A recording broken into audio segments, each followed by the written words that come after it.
रस्सियों से बंधा हुआ था उसके लकड़ी को उखाड़ दिया। जब वह खड़ा हुआ तो उसे लगा कि वह सपना देख रहा है। जनरल ने उसकी ओर देखा और उसे भाले से मारा। फिर सैनिकों ने हुक फेंके। पॉल के मोटे नितंबों को हुक किया और जोर से खींचने लगे। पॉल और अपने नितंबों के साथ जमीन पर गिर गया। फिर वह बेहोश हो गया। जब वह फिर से उठा तो कार में बांध दिया गया और छोटे लोगों के देश में राजकुमारी ने भी कभी इतना बड़ा आदमी नहीं देखा था। अगले दिन पॉल को मैदान में ले जाया गया और कार का पीछा करना शुरू कर दिया। महल पर दुश्मन हमला किया था। जनरल ने जल्दी घुमा और पॉल को बचाने के लिए महल बोला। पॉल चला गया।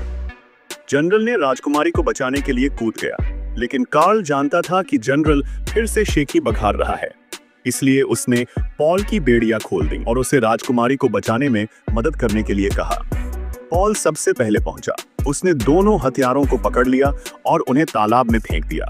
राजकुमारी आसानी से बच गई। अभी भी जलते हुए महल में फंसा हुआ था पॉल फिर से दौड़ा। राजा को बाहर निकालना चाहा, लेकिन उसका हाथ आग से जल गया।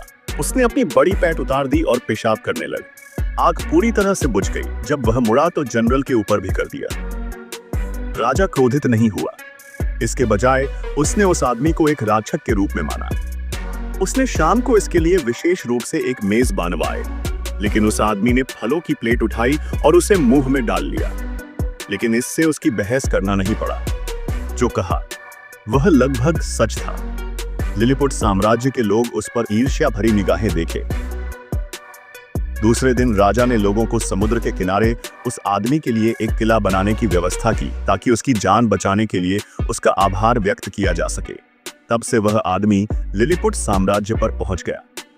यहां तक कि एक फिल्म देखने के लिए भी हजारों लोग उसके साथ होते थे, जिससे दुश्मनों को फायदा उठाने का मौका मिल गया। उसने न केवल महल पर तोपों से हमला किया, बल्कि लिलीपुटियन साम्राज्य को चौंका देने के लिए एक बड़ी सेना के साथ भी हमला किया। इसलिए उसने तुरंत उस व्यक्ति के विला में बुलाने के लिए भेजा। लिलीपुटियन साम्राज्य के नायक के रूप में वह व्यक्ति निष्क्रिय नहीं बैठ सकता था। इसीलिए वह आदेश प्राप्त करने के लिए राजा के पास आया।